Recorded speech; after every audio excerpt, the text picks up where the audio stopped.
Hi. Hello, welcome. Thank you. Welcome to our first, welcome to our to Great Bay Community College and to today's session. This marks the first installment for this semester, at least, of Great Bay's community perspectives on community colloquium, which aims to provide a safe space for diverse voices on matters relevant to our students and to the greater community as well. More information on the colloquium in general can be found at greatbay.edu/perspectives on community colloquium with dashes between all those words, or you can simply Google perspectives on community colloquium. It's one of, if not the first one that comes up. So it's probably easier that way. Our speaker today is Alec Momenee-DuPrie. He's a transgender, female to male GBCC alumni, very recent alumni for us from the history program, I'm proud to say, with a passion for advocacy and cultural discussion. He's currently a student at X University, majoring in art and contemporary studies. And today he will be presenting on the transgender experience within academia and the challenges of unearthing transgender history, as well as answering questions about transgenderism and the ways that everyone can help create a safe campus environment at Great Bay or elsewhere. To better facilitate the speaker's remarks today, we'll be keeping the audience muted throughout most of the session, and we ask that anybody who has any questions that they be sent via the chat function to the host moderators. That's myself or Dr. Amy Heward. And we will pass them on to the guest after he's completed his remarks. However, at certain points, we will allow open questions, basically after the remarks are finished. And at that point, you may either respond verbally by unmuting or again through the chat function. There will also be the opportunity to ask follow-up questions by unmuting or sending a follow-up through the chat after your question has been addressed. Feel free, of course, however, to send your questions at any time throughout the session, and we'll make sure that we get to them. We'll queue them up. I'd also like to remind everyone that the session is being recorded for the benefit of the college community and those of us who cannot otherwise attend live. If you would prefer not to be recorded, you may turn off your device camera or remain muted throughout the entire session. The chat function is not recorded, so that's also a way to participate anonymously if you so choose. And that is currently all I have. Welcome again to Great Bay. Welcome back to Alec. And I now would like to pass on and allow him to present some very interesting material. Thank you very much, Professor Fansler. I'm just going to share my screen and hopefully it will go smoothly. All right. So if everyone can see, perfect. So as you heard, my name is Alec Momenee-DuPrie. I'm an alumni from Great Bay Community College. And today I'll be presenting on the transgender experience in history and on campus. And before we get started, I'd like to talk about a very specific and important thing on this presentation, and that is that transgenderism and the transgender experience is not a monolith. What I mean when I say that is that no person's experience of gender is the same. So the experiences that I present as having had may be different from other transgender people you interact with, and they may be different drastically, or they may be quite similar. But it's important to remember that no one person is the spokesperson for an entire culture or community, and that from person to person, things may change. Before we get started on the actual meat and potatoes of this topic, it's also important that I do a land acknowledgement. So Great Bay Community College and the space around it and the presentation itself is taking place on Ndakina, which is the traditional ancestral homeland of the Abenaki, Pennacook, and Wabanaki peoples, past and present. We take this time to acknowledge and honor with gratitude the land and waterways and the Alnabak, or people, who have stewarded Ndakina throughout the generations. Some of these people are currently lacking federal recognition, and this land continues to be unceded. It is important to note that land acknowledgements alone are not enough and must be accompanied by action. To learn more, please visit indigenousnh.com. So I'd like to get started with some important terms to know. Language is always changing, it's very dynamic. And so throughout this presentation, I might be referring to terms that may be unfamiliar. The first distinction that I'd like to make is between sex, gender, and sexuality. Now, sex is very anatomical and medical. It's the term that you'll hear used on government issued documentation sometimes, and it refers to chromosomes, biology, these things that are very scientific, they're very provable, and they tend to be quite static, but we can talk about that a little bit more later on as well. Gender has to do with social and physical identity, and it's not biological. It is in fact cultural. So a person's gender may be fluid, it may be static, but the most important thing to note is that it doesn't necessarily have to do with the actual anatomical parts that they possess on their bodies. The last one is sexuality, and that has to do with who a person is attracted to. This means that a person who falls under the transgender umbrella may be heterosexual or straight, but they may also be homosexual or gay or any other sexuality that one can think of. It's important to remember that gender and sexuality have no bearing on each other and they aren't connected. Something that someone might have heard or be thinking about is, does gender equal presentation? Does what I look like reflect my gender? And the answer is yes and no. Gender is something that's very personal and individual. And what masculinity and femininity means could be different from person to person. So in the same way that a woman we can think of has a short haircut, some people may see a person with a short haircut and assume that they are male. This actually happens a lot with children. Anyone who's worked with little children may notice, if you have short hair, you're a boy. If you have long hair, you're a girl. We know that that isn't necessarily the case. Presentation has a lot to do with personal preference. So as a man, you could entirely wear a dress. And just because the history in our known culture says that that is not necessarily the norm, doesn't mean that it's not masculine. Now, there's this very specific term of gender assigned at birth. What this refers to is oftentimes when a person is born, a medical professional will assess the parts they have on their bodies or the chromosomes they have in their DNA and assign a gender to that person. For example, if a person is born with male bodily characteristics, they would assume that person is also male in gender or would label them a boy. This is important to keep in mind because the gender someone is assigned at birth may not actually be their gender. It's just an arbitrary assessment made based on the sex or anatomical parts that this person exhibits. Now, what does transgender mean? It's actually a very large umbrella term. It could mean a lot of things. At its basic sense, it's when gender and sex don't match. So this could encompass every experience from male to female, which I'll refer to as a transgender female or a transgender woman who has anatomical male parts at birth, but is a woman in gender.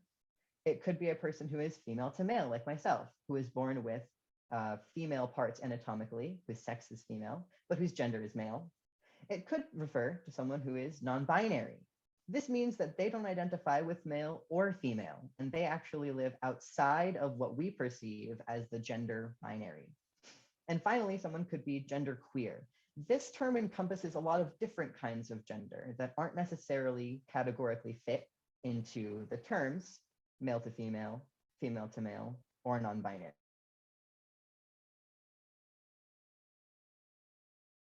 About transgender individuals, I'll make sure to specify what kind of transgender individual I'm talking about.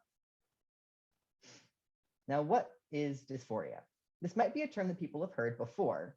It's a feeling of misalignment within the body or with someone's social perception.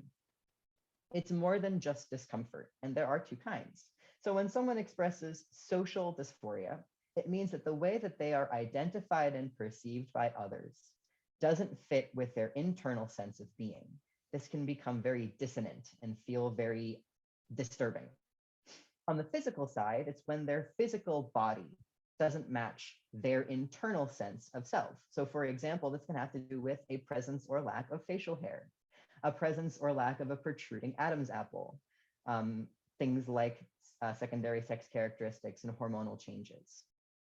When someone expresses dysphoria, I want to really make this point clear. It's more than just discomfort. And until you experience it, it's very hard to conceptualize. I like to approach it as an idea of how do you describe the color red to someone who was born blind? It's very difficult to do. It's a sensation that they've never been able to perceive. So it's the same thing. If you've never experienced social or physical dysphoria, it's impossible to conceptualize the true weight that it holds.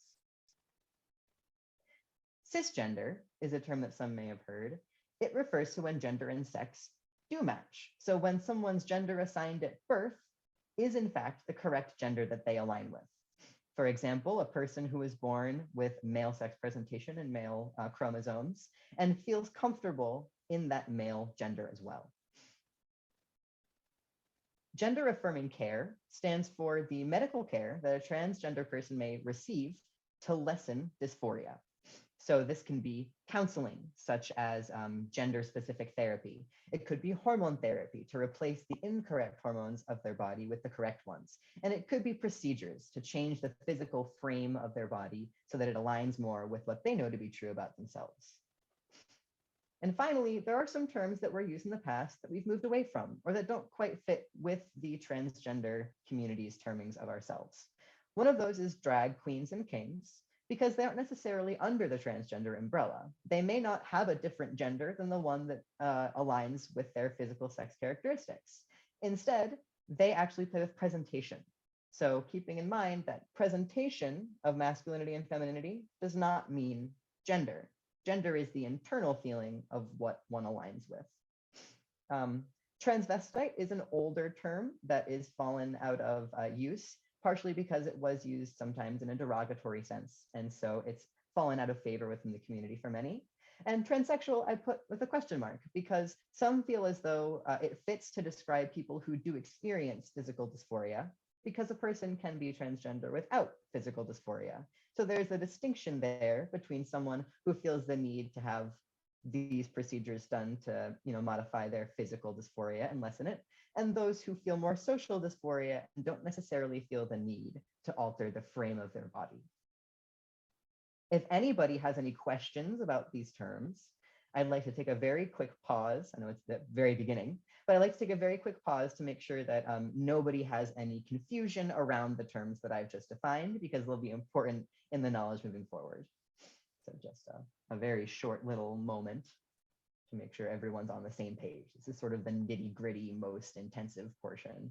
Once we're familiar with these terms, it'll be a lot easier moving forward. So if Professor Fenzer doesn't have anything coming in. I was giving it a few moments, but no, it doesn't. I don't see anything right now, so I think we're ready to move on. If that's okay with you. If anything pops up, we'll make sure to jump in for you. Definitely. Thank you very much. So thank you. With that in mind and those terms, let's look at gender in history and how we can figure out what that looks like and what that means. So where, what, and when? The knee-jerk response is to say, well, similarly to the fact that there have been different sexualities throughout the entirety of history, of course, there have also been different experiences of gender. The difficult point is that bodily evidence is difficult within transgender folks.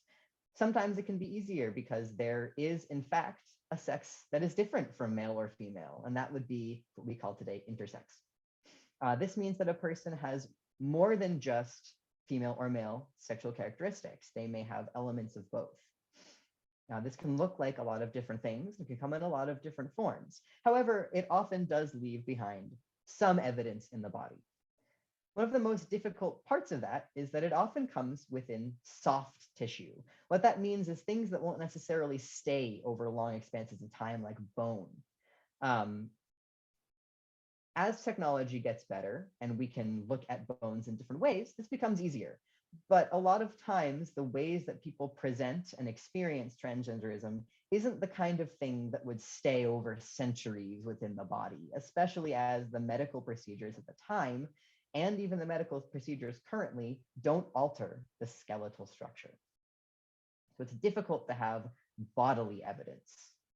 Luckily, within history, we have things like written evidence and cultural evidence. However, we tend to look at things with a Western gaze, looking mostly to Europe and that kind of place, at least within the American education and academia sphere. So one of the things we have to battle is an ascribed perversion. For a lot of reasons, many of the cultures that we look to for history regarded transgender individuals as perverted or somehow morally wrong. This colors the way that we perceive them in history. However, we do have instances of recorded out, which means uncloseted and expressive, transgender individuals in the Wild West of all places as early as the late 1800s.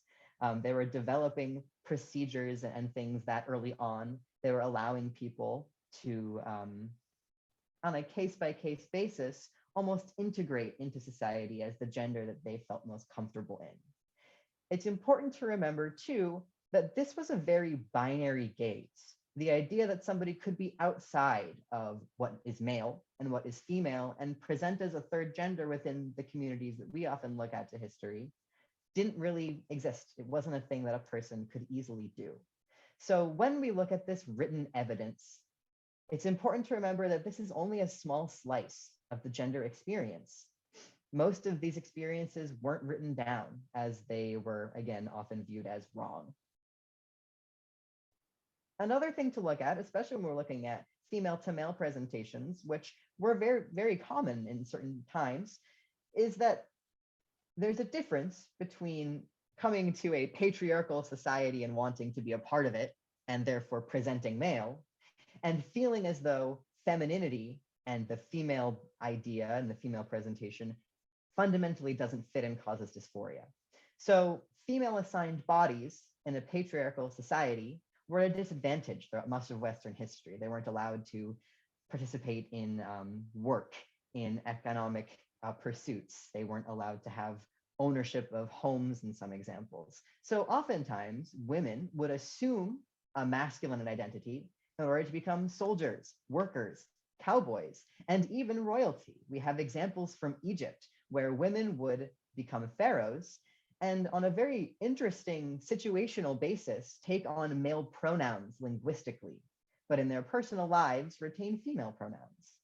And I wanted to include that example specifically because it shows that even in some of these societies that we study, gender was more complicated than just male or female.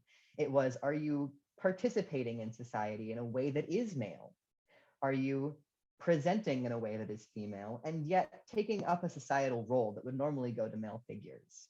It's important when looking to gender and indeed sexuality to keep in mind the context of the culture around it. And that's one of the most difficult things within looking at history.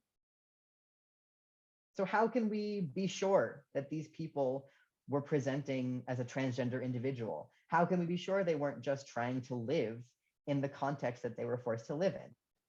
One of the avenues that I like to come at is then to look at epistemology, how we know what we know. Are we looking at these individuals within the cultural context they were in? And from there, I'd like to go with the idea of gender as a binary and as a cultural concept, with this idea of binary by culture, not by biology. I like to look at the indigenous American perspectives. Right now, the term is two-spirit individuals, but of course, within the indigenous native languages, there were all sorts of different labels for these people who had aspects of masculinity and femininity, and in fact, took a third gender role in many indigenous societies. And it's important to remember too, that's not just history. This is in the present as well.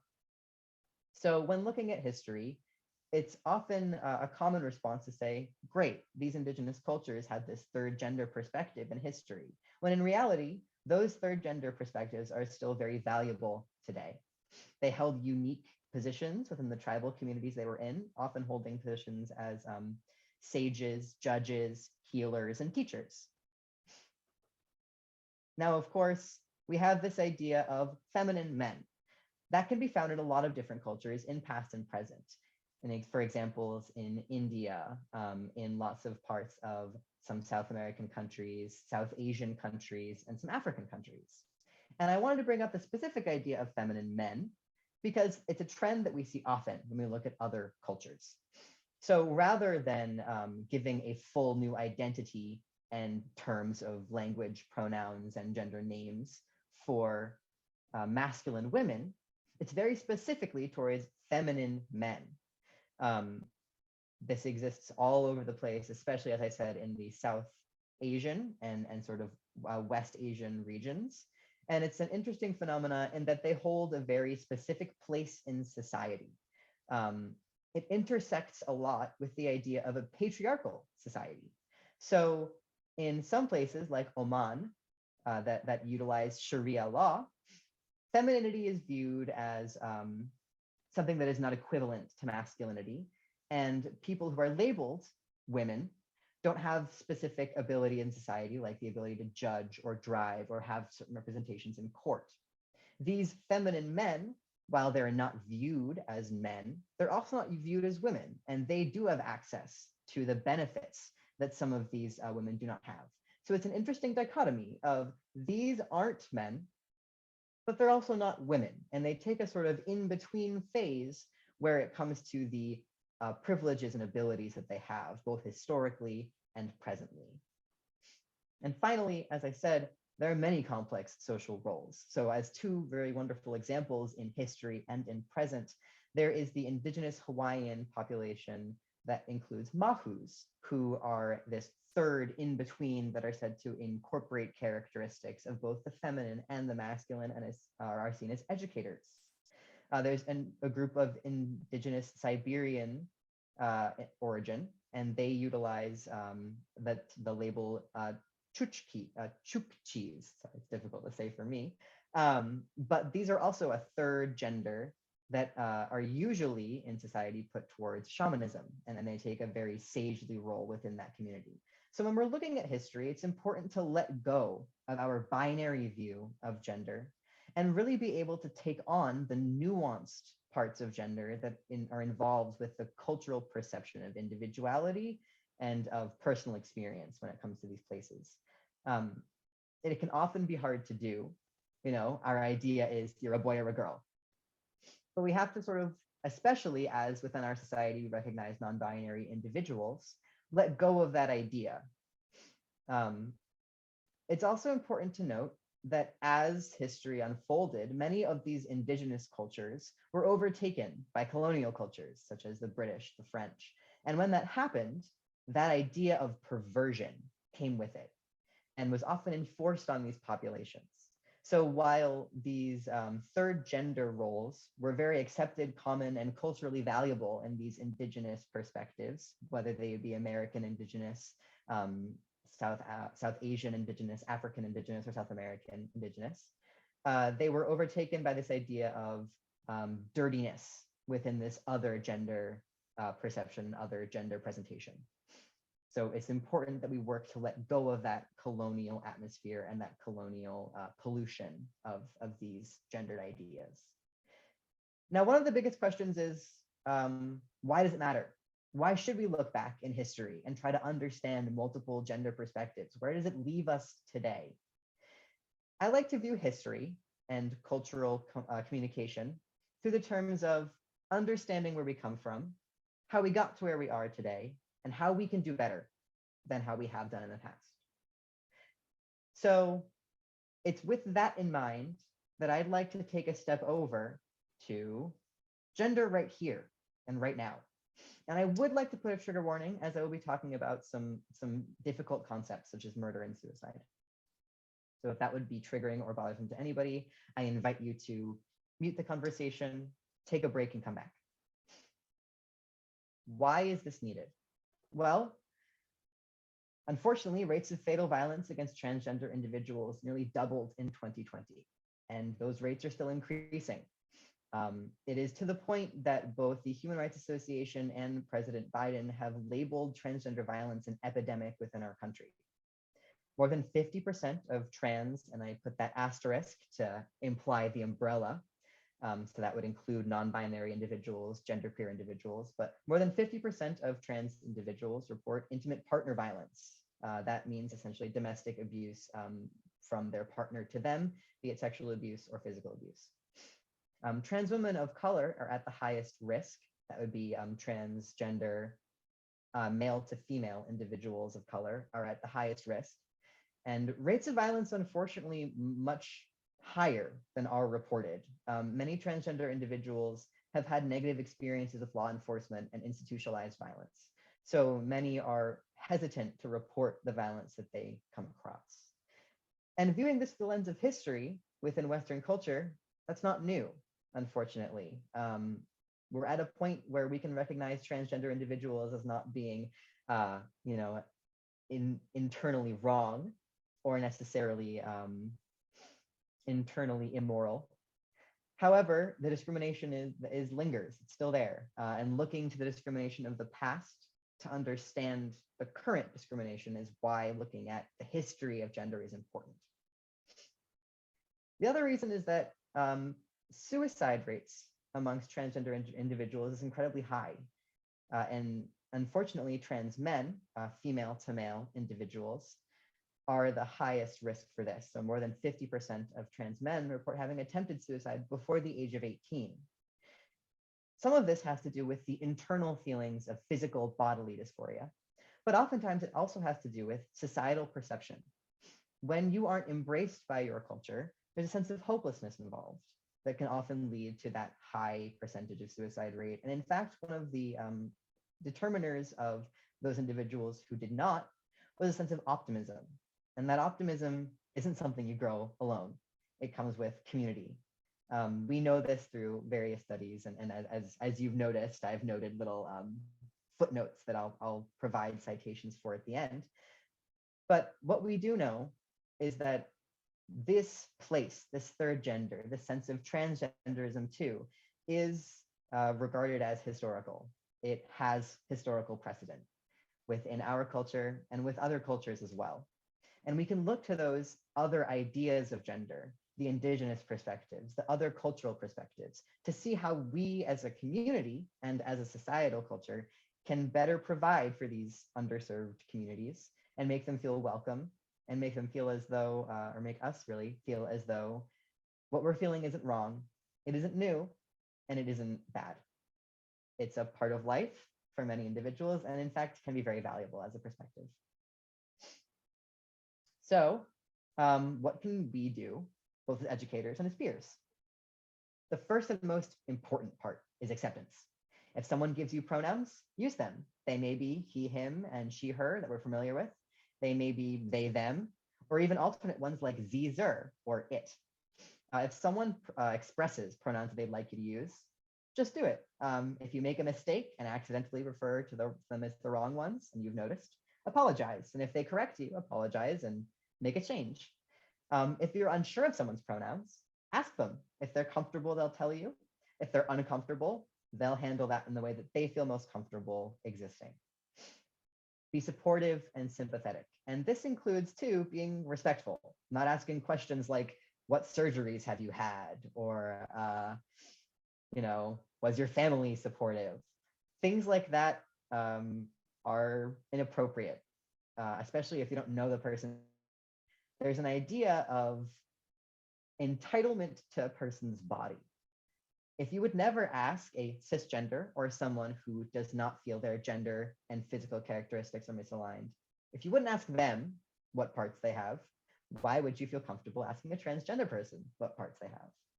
Just keep in mind that no one is entitled to another person's body, whether that be cognitively or physically. So asking questions about a person's body is disrespectful and may make them feel unsafe, as they may not have access to the medical care that they actually require, and this can draw attention to that fact. Don't assume anybody's situation or experience. You may look at a person and think they are presenting a certain way, but remember, gender presentation and perception is an individual and subjective thing. Something that you may tag as male may to somebody else be very female. For example, I wear rings, I wear jewelry, but I feel as though this doesn't inhibit my ability to present as male. That may be different from someone else. But at the end of the day, it's a personal thing. And however someone it feels comfortable expressing their gender is the correct way for them to be. The second most important thing is awareness. Trans struggles are often ignored. So listen to and elevate the trans voices around you. This could be as simple as if you have a friend who's transgender and they express a certain need, listening and accommodating. Or it could be as complicated as staying up to date on news and supporting trans businesses if you know of any. The most important thing is if someone discloses a struggle to you, be aware of trans-specific services that can help. And I'll provide those on a final page that I'll keep up while we ask questions and talk further.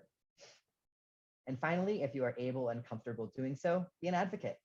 Advocate for trans services, such as neutral bathrooms on campus and wherever public people may be.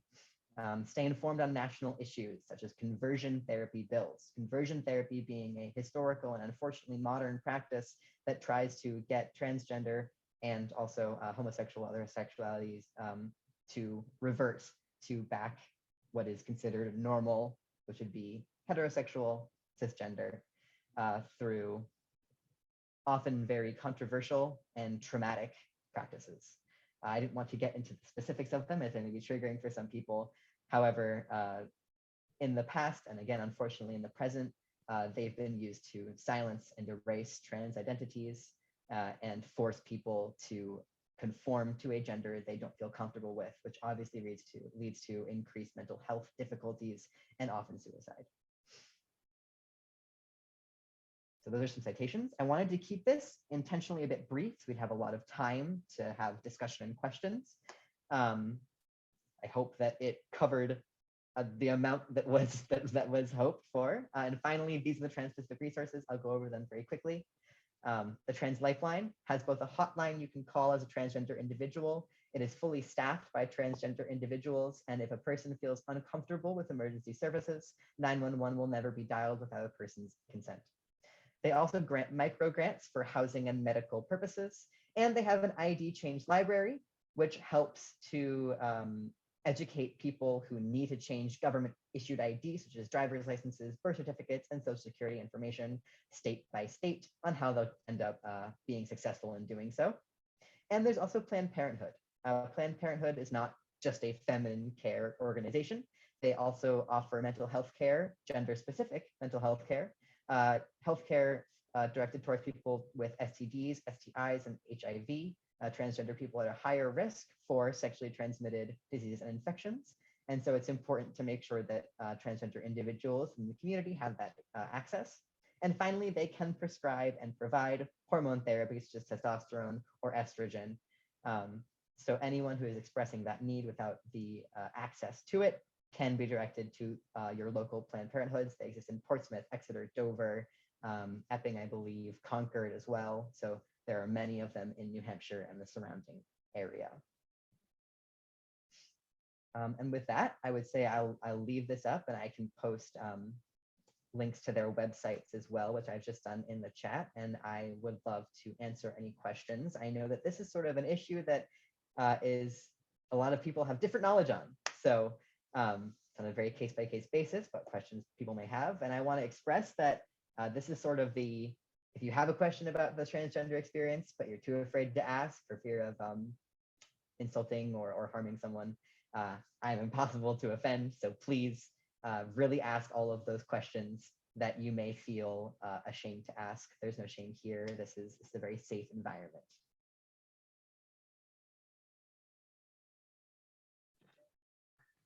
Excellent. Thank you very much, Alec. That was very informative. These resources are excellent. I appreciate you bringing them along, leaving them in the chat as well.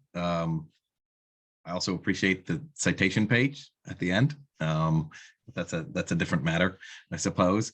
But nonetheless, it's appreciated. We do have a couple of questions starting to come in. Let's start with the first one in line, which is how positive were your experiences, or negative, I suppose, at Great Bay? How can we at Great Bay do better from what you saw? Luckily, I had no negative experiences. I was very happily out. I was happy to talk about it with people. I think the only thing that I would recommend would be to get some visibility.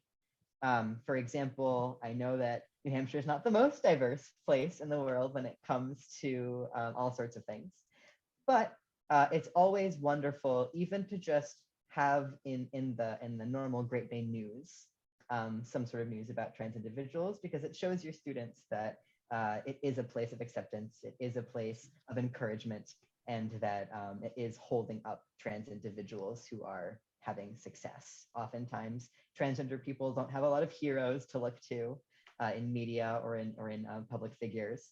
So really extending those voices and amplifying them might show potentially transgender or non-conforming students who are nervous, afraid, or have had traumatic experiences in the past and are therefore reluctant to be out or discuss. It will show them that it's a supportive environment they can feel safe in. Excellent. Thank you. Yeah, that's certainly, I can see where that would help. We have another question in here. Sometimes we try and connect students after they have a transition. Could you explain how to engage without using the student's dead name or how to alter the focus outside of gender? Yes. So after a person has transitioned, whether it's socially or physically, I believe what this is talking about is when their records still reflect. Is that, am I correctly hearing that question? I believe so. That's Wonderful. the way I took this, the way it's written. Yes. Yes. So that can be very difficult, especially because there are times when the official name of a person is required to be written, seen, or heard. Within official documentation, like state documentation, or official transcripts and things like that, it is unfortunately almost impossible without specific documentation to make that switch. However, what a person, especially if, for example, a coach is working with someone on picking classes or looking retroactively at a transcript to decide where to move forward. If you could find a way to, for example, put the framing of that transcript so that the dead name isn't visible and still refer to that person as their name that they've told you they prefer, their preferred name and pronouns, it'll lessen that dysphoric experience of seeing that name there that doesn't align with your own. I will say that changing over your driver's license in New Hampshire is luckily not the most difficult thing. You don't have to have some of the procedures that other states require you to have had. And often driver's license is what most things will go off of.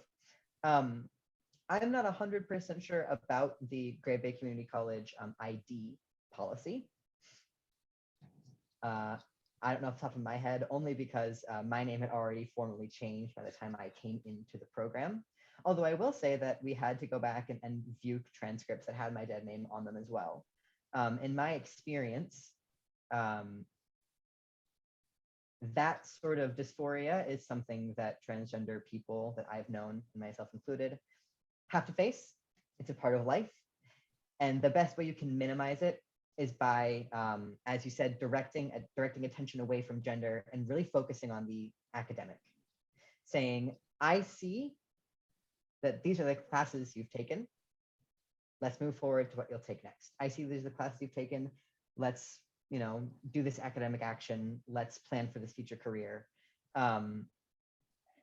Really talking about it as little as possible, unfortunately, is sometimes the best answer. And if you're not sure of someone's preferred name, you know that it's not the one that they have officially, ask. Let that be the first part of your conversation. Say, I know that this might not, that name might not be your preferred name. What would you prefer I call you instead? Or if you feel uncomfortable using that language, just simply say, do you have a nickname? And they may tell you. I hope that answered the question. If not, re-clarify it to me. No, I think so. And also we did get some confirmation that was indeed the direction that question asker was considering. So excellent. Well done. Let's see. Another questions come through starts with the very accurate comment of Alec, this was truly enlightening and so well done. Thank you. Great job. Thank you. But This writer has a question about services that you may know of for younger children who may be having dysphoric feelings, or so you think that early identification, if this is important, or how important this is to address. What would you recommend in those sort of cases when it's a younger child? Definitely. It can get very complex. As we grow into our adult selves with our full amount of self-awareness, oftentimes, and especially as society grows more receptive and kind, people can, have lots of different feelings. Their identification and their sense of self can change, but sometimes it's also very straightforward for a person. As a personal example, I had a very funny moment where when I was very young at a friend's birthday party, I ran outside in the rain and screamed, "I'm a boy." So sometimes it's very clear. I would say the best thing to do is to trust your child. If they're expressing a different name or pronouns they would like to go by, let them do so and respect that. And there are groups for that within the Seacoast area. I'm trying to remember the exact one, but it's based in the program Seacoast Outright. They have virtual groups. I'm not sure if they're moving to in-person groups as of right now because of COVID-19, but in the past they had monthly meetings where transgender children and their parents could come together, discuss what they're feeling.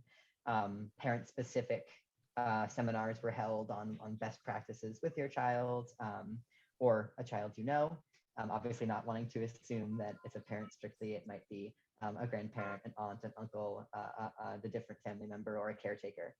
But I think patience is very important. I think trust is very important. It can often feel like, as a child, the adults in your life are invalidating when they're questioning. And I know that isn't always the intention, but that's often the feeling that it evokes.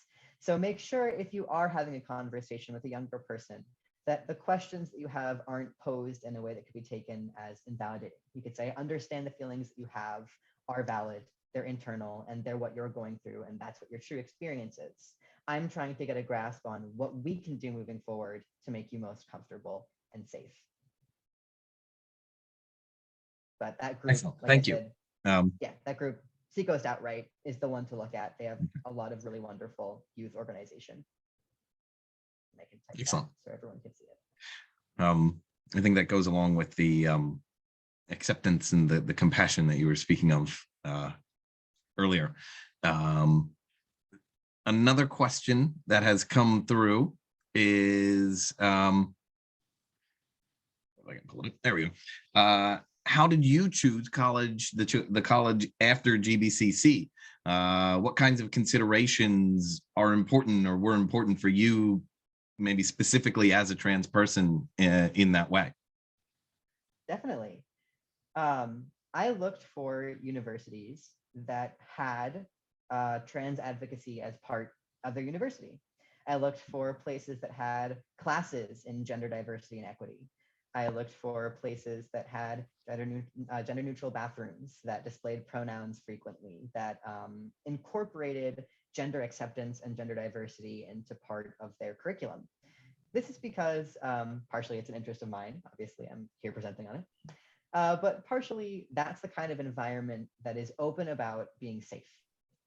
Having statements that are about diversity and inclusion, having statements and guidelines on ID practices for transgender students who might not be out or might not be fully governmentally transitioned yet. Things like that are things that tell me this is a safe environment. This is a place where I can be welcome and my perspective will be seen and heard. Another thing to look out for as well is many universities and colleges will have things like queer straight alliances and LGBT specific groups.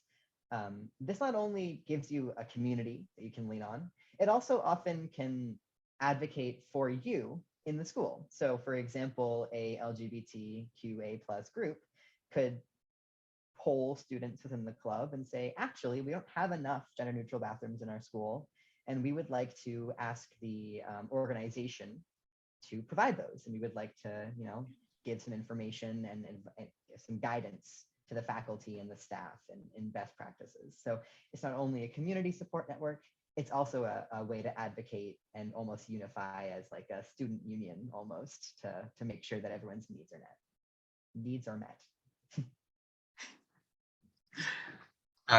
Actually, there's a similar question as well that was a follow-up, which was, were you aware of or did you find any particular groups at Great Bay that were in place or that were particularly welcoming or took up the advocacy of trans rights, of trans support and that kind of thing? You know, I actually was interestingly part of the international club at Great Bay. And I think partially because it is a club centered on cultural awareness and cultural learning, but partially because I had a great experience with them.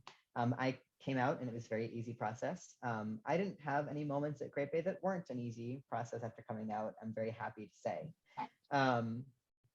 I unfortunately spent almost entirely of my time at Great Bay virtually, so I was not exposed to a ton of clubs. This is the difficult nature of COVID-19, and I didn't hear of any LGBT specific clubs, but I am not the expert, and there very well may be one that was there. I know that COVID-19 has taken a lot of club activities and had to sort of downscale some of the action and gathering. And I know that Brittany Mulkegan is here, and she would probably know, and she can correct me if I'm wrong, that there isn't one. I just never had a specific experience with it. Although I know on the Great Bay site, there is, I believe that there are different sort of community service links that exist, and community support links that exist. And there are things like mental health support that is expressed and provided for with those links. Excellent. Thank you. Thank you very much. Another question that comes through is a little more general. Can you explain pronouns such as Z or it? What do these represent? Why may someone choose these over the they, them pronouns? I'm the least familiar, this person writes, with those particular pronouns. Yes, I want to affirm to you that you're not alone. These are what I like to refer to as neo-pronouns, using the linguistic term neo, meaning new, for neologism, which means new words. Oftentimes, people feel as though the pronouns that exist in our sort of purview, normally we know of he and him, and then she and hers, and then they and them is increasingly becoming more common. People will feel as though those terms aren't representative of their bodies. A lot of this often has to do with the intersectionality of gender-based discrimination and race-based discrimination. So when we look at cis-normative, and by that I mean binary enforcing terms like she and him, it not only rules out people who fall outside of that gender binary, it also may sort of make those who were forced to submit to those terms feel uncomfortable as well. And they may want to reject any terms coming out of that society. So for example, people who linguistically don't come from English in their cultural heritage. This can be felt by Indigenous peoples of America. This can be felt by specifically Black members of the community who have slavery and forced relocation in their past. And it often feels alienating to them because these terms, she and him and they even, weren't created with their bodies in mind. So they look for an alternative. It is an interesting one because as we know it in the English language, it refers to non-sentient things. This, I believe, is sort of a pushback against this idea that the language that we have is the only stagnant kind of language that can be used. It's funny that people feel this way to me because studying linguistic history, we know that language is constantly dynamic and shifting and changing on an everyday basis. Some words that we use very casually today, people in the 1800s were clutching their pearls in fear of it going into dictionaries because they were such outrageous terms that could not possibly be adequate for polite society. So even within a span of 10 or 20 years, if you think about some of the slang that we use today, someone might have 10 years ago said, I don't even know what that means today. It's a constantly evolving thing, language. So those who are using pronouns such as it that would not normally apply may be kind of striking back at this idea of static language choice. It also could be that they don't fit with the concept of gender as a whole, which can be very difficult to wrap your head around. This is sort of what someone would call an agender person, using the Latin prefix for not. That means that they don't feel as though any gender applies to them, let alone a third one. They'd rather be simply a person. It's like if you were to look at someone who's very androgynous, and rather than say, are you a male or a female? In your head, you would say, you are that person and nothing else. They don't align with any other concept of being than their own personal self, and therefore don't want to take any pronouns that would suggest any kind of gender affiliation, whether it be the binary we're aware of, a third gender that may be coming in, or some sort of other mix of genders. It's simply the absence of a gender. I hope that makes sense. If anyone would like, I can share different cultures in which there are more than 3 genders even. Some of them have 5, 6 genders based on the role in society that one would take because of that gender. So a lot of those sort of third wave pronouns or neo pronouns have to do with rewriting our concept of gender, expanding it, and sometimes even erasing it. Yeah, I know that in the Latin American community, there's questions about Latinx as in as an alternative to Latina and Latino, Yes. and to be a more inclusive sort of pronoun in that way. So it's interesting how these things really do, and you can see through, I think, language construction that it is, and I know you're interested in language yourself, but that really helps to show how culturally constructed some of these ideas really are or can be. And I do want to say, before I move on to the Sure. next question, language is very important. It informs lots of culture. It informs how we conceptualize the world. If you look at something and you can't explain it with words, it's often difficult to explain it with anything else. So oftentimes people might question, well, why are pronouns so important to you? And the reason is because if you look at something and label it with words, that's how you're defining it. If someone were to look at me and use feminine pronouns, that would mean they define me as feminine. And when you so very much do not define yourself that way, it feels very wrong. That would be like if I referred to Professor Fansler as something like maybe a dog or a piece of food. It would feel very uncomfortable. It doesn't fit. It's not right. And of course, our goal is to make people feel comfortable and right. I was curious about where you were going to take that. But knowing you, though, actually, dog was on the this is gonna be a dog. This is what he's gonna say. Dog. He's gonna call me a dog on this recorded session. Yes. Yes. But, where into this going? I'm going to be referred to as a dog today. but that is a perfect example of it right there, because that's seems such a arbitrary thing that you've but now that you've called me out on. But I know it was hypothetical, so no offense taken in this case. We do have there's another question. Wonderful. If you'd like to get off the topic of me as a dog, right? Looking for the color correction there. Anyway, so another question that we have is, do you have any tips on connecting with other LGBTQ students? This person says, I am writing as an LGBTQ student with the pronouns of they and them. I know Great Bay doesn't have currently a pride group, but I am hoping to start one. I don't want to seem like I'm scouting out LGBTQ students, but at the same time, how can we how can we scout out, as it were? How can we connect with with others of the community? Yeah, I want to be first off congratulate you on taking the initiative to start this group. I hope that it goes very smoothly, and I'm sure that it will. Really, honestly, thank you for doing so. It's a noble undertaking and takes some organization, and I'm very grateful that you're doing so.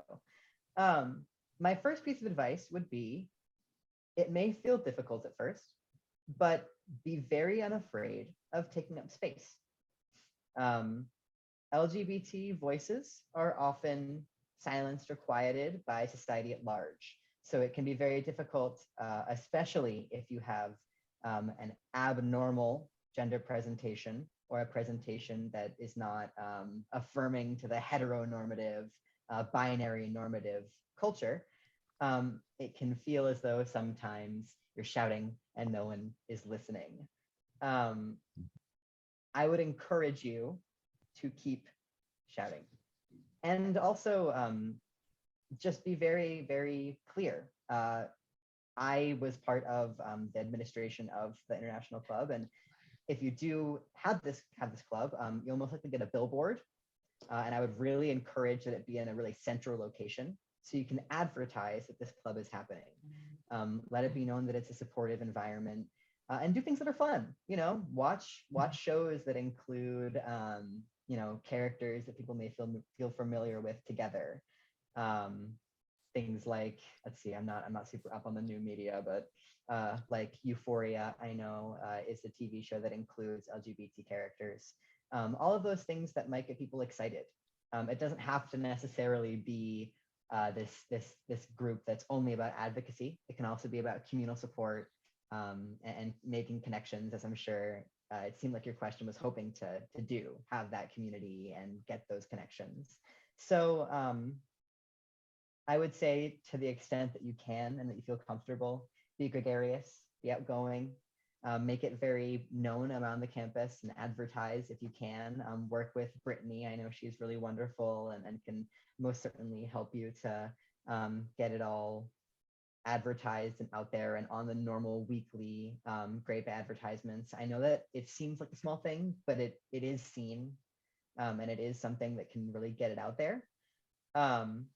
And I think above all, make it something that seems fun for people, especially LGBTQA plus people. Like I said, including media that has characters that are representative, things like art that we can collectively do together that may feel cathartic, and make it very clear that it's a safe place for LGBT people. I know that instinct may be, we're open, we're accepting, people of all genders and sexualities can join, and of course that's true.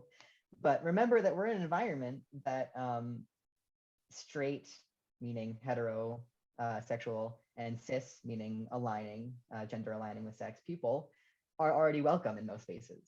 So you don't have to work quite as hard to make it known that it's a welcoming space for them, because they have the privilege of not having to necessarily worry about where they will be as welcome.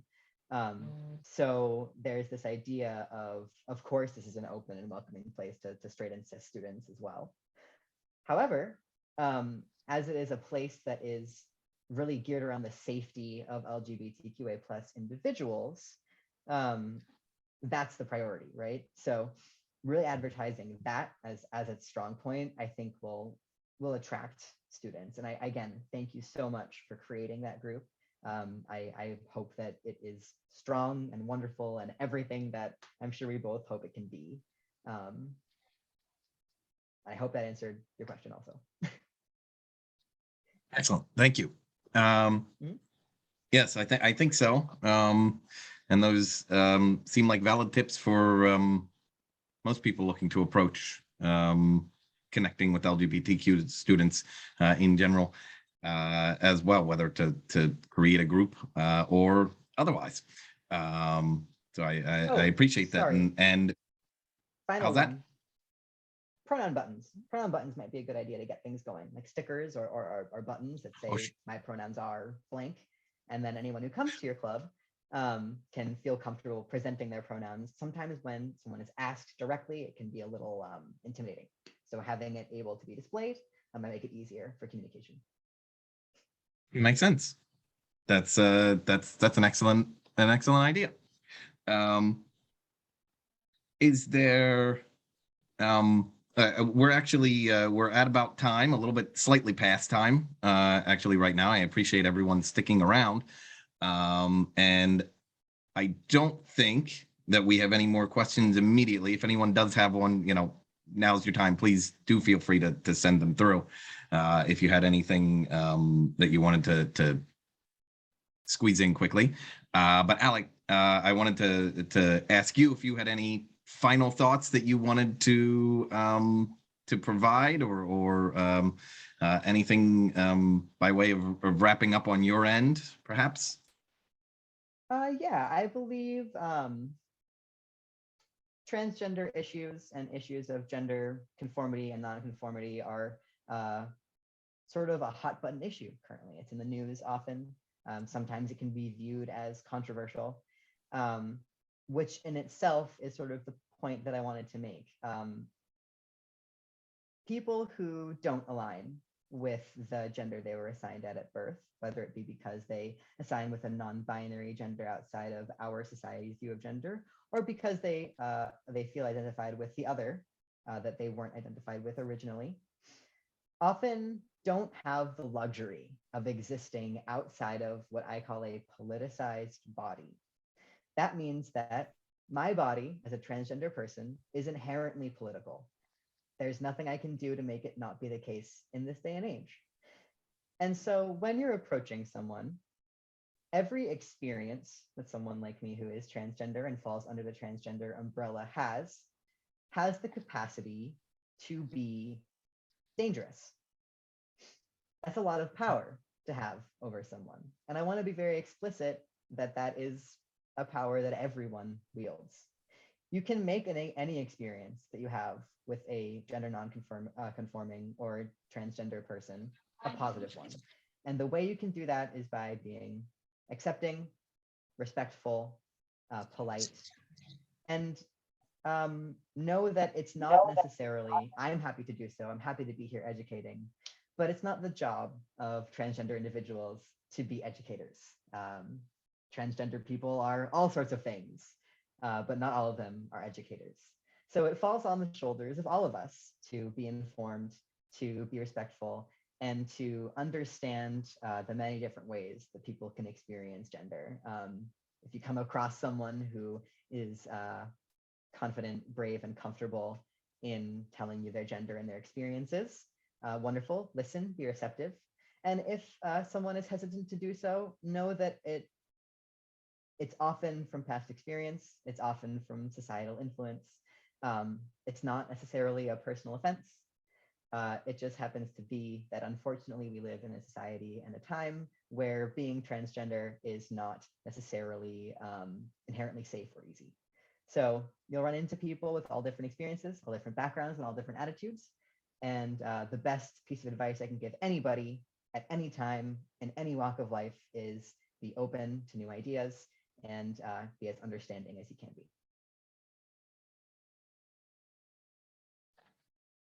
Excellent, thank you. It actually does raise one other question, and that was, you talked about it being politicized, and so I'm curious about your perspective on when you see, say on your last slide here, trans rights or human rights.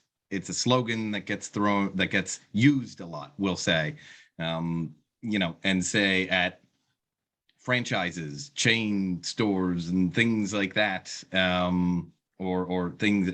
How do you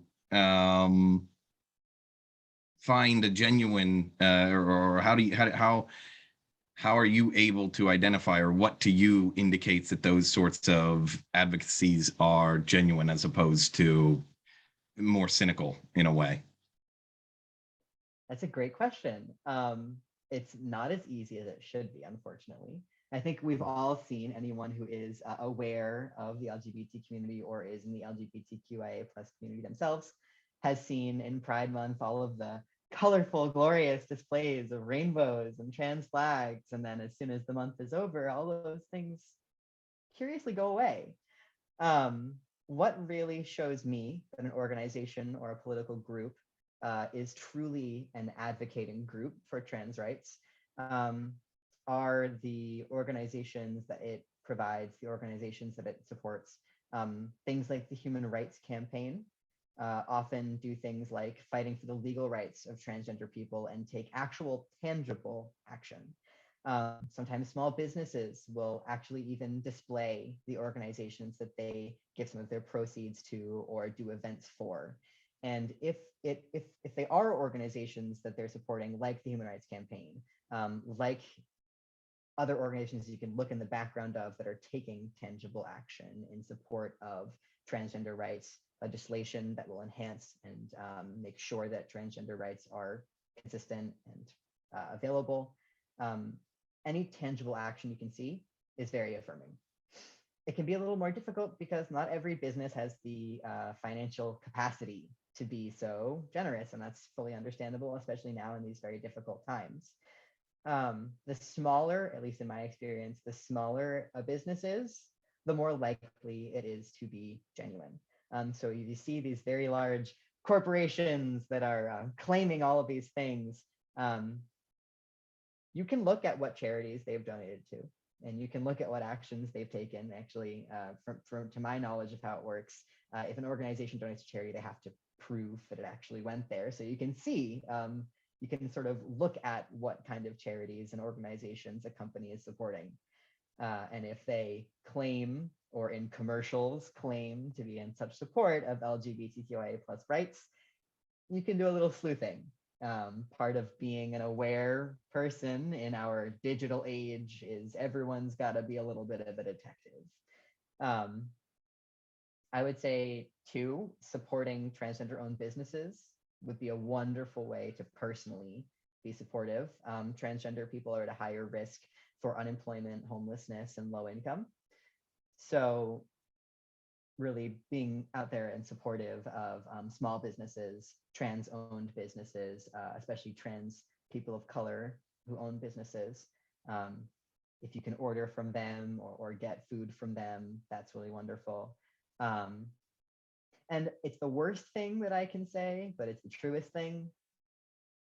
You can get a vibe a little bit. If it's a small enough business and you can interact with the people who own it, the people who work there, oftentimes it is very clear. You can sort of sense it when you speak to them. If there is a transgender person who's worried about safety in an environment, say a restaurant, a store, what have you, I would say trust your gut. If you feel unsafe, there's most likely a reason, and it's best to just leave if you can. If you feel pressured to stay, I would say talk to a friend that you know, tell them where you are, tell them what's going on, whether it's as simple as sending a text or calling them, having them call you, that's a good out. Saying you have a family emergency, there are lots of different ways you can get yourself out of those situations. And at the very least, keep yourself safe. Excellent. Thank you very much. And I think that does actually conclude all the questions that have been submitted, but I would remind everyone that if you have further questions, we can get in contact with Alec. And I would also like to thank Alec one last time, or at least one last public time, for coming and helping us with this, for providing his perspective so candidly and openly, and for so generously fielding our questions. And I would actually like to point out that this came from, this session was born out of some discussions that he and Dr. Amy Heward and I had been having privately or outside of the colloquium. And therefore, I also would like to open up that if there are any other members of the community who are listening, who have, similar ideas or would be interested in seeing something for one of an upcoming session, please do not hesitate to reach out to Dr. Heward or myself. And I would, or if you have any comments about, as I say, about Alec's presentation or further questions for him, and we'll make sure to pass those along or get people in touch if necessary, if you'd like to reach out and connect with him. But thank you very much. Thank you, everyone who was able to attend, everyone who was able to stay, everyone who was able to submit such really interesting questions. Thank you yet again to Alec, I suppose, to Dr. Heward, and from all of the Great Bay community at the college. Thank you very much, and have a great rest of your day, a great rest of your week, and we look forward to seeing and talking with all of you again in the future. Thank you.